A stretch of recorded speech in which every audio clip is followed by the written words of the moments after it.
Hi there. I'm Martha Neary, and I'm the project manager of One Mind PsyberGuide. You probably already use your phone for many things throughout the day, but did you know that there are lots of apps out there to help you manage your mental health and well being? There are thousands of mental health apps available for download today. With so many to choose from, it can be hard to separate the good from the bad. That's where One Mind PsyberGuide can help.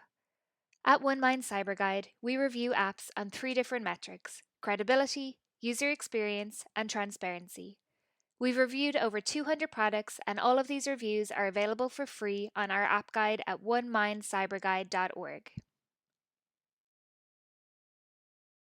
Hi, I'm Stephen Schueller, and I'm the Executive Director of One Mind PsyberGuide. I'm a clinical psychologist and mental health service researcher, and my research focuses on the use of technology to increase access to mental health care.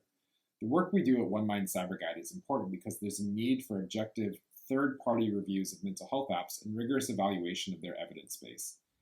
Mental health apps can be a great tool to add to your mental health toolkit.